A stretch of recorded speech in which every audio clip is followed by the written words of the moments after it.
మరిచి తక్షణమే తెలంగాణ రాష్ట్ర ప్రభుత్వం ఏర్పడ్డ తర్వాత 1,00,000 ఉద్యోగాలు ఇస్తానని చెప్పి ఇలా నిరుద్యోగులను ఇలా నట్టేట ముంచిన ఈ కేసీఆర్ ఇలా మొండి వైఖరిని కూడా ఎండగట్టాల్సిన సమయం గుడియత్నూరు మండల ప్రజలపైన ఉండాలని తెలియజేస్తా ఉన్నాం. అలాగే ఇవాళ గుడియత్నూరు మండల కేంద్రంలోని ప్రయాణ ప్రాంగణం ముంగట ఇవాళ అక్కడ బస్సు తిరగలేదు కాబట్టి ఇలా బైపాస్ పక్కకి నిర్మల్ పోయే రూట్ లో అక్కడ బస్టాండ్ ఏర్పాటు చేయడం జరిగింది.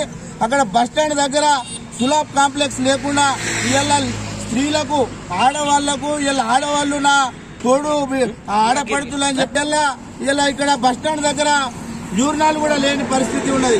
ఇలా గుడియత్నూరు మండల అధికారులు రాజకీయ నాయకులు కూడా ఏం చేస్తున్నారని మేము అడుగుతా ఉన్నాం.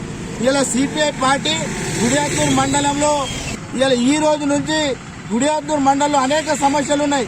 ఇలా ఎందరో దాదాపుగా 30-35 సంవత్సరాల నుంచి భూములు చేసుకుంటున్నారు. అవిట్లకు పట్టలు లేవు. ఇలా కేసీఆర్ చెప్పి అల్లుడు బిడ్డ ఏడ వండుకుంటారు, డబల్ బెడ్రూమ్ ఇల్లు ఇస్తామన్నారు. ఇయ్యలటికి గుడియత్నూరు మండల హెడ్ క్వార్టర్ లో డబల్ బెడ్రూమ్లు ఎన్ని నిర్మించాలని మేము సిపిఐ పార్టీగా ప్రశ్నిస్తున్నాం. అలాగే ఇలా గుడియత్నూరు మండలంలో అనేక సమస్యలు ఉన్నాయి. నిరుద్యోగులకు ఎలాంటి ఇలా ఉపాధి కల్పించే ప్రయత్నాలు చేస్తున్నారు.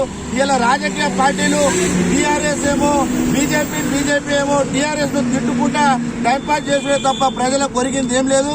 ఇప్పటికైనా ఇలా టీఆర్ఎస్ పార్టీ గుడియత్నూరు మండలంలో దృష్టిలో పెట్టుకుని డబల్ బెడ్రూమ్లు ఇలా భూములు చేసుకుంటున్న వారికి పట్టాలు, అలాగే నిర్మల్ బస్టాండ్ దగ్గర సులభ్ కాంప్లెక్స్ ఏర్పాటు చేయాలని మేము తెలియజేస్తా ఉన్నాం.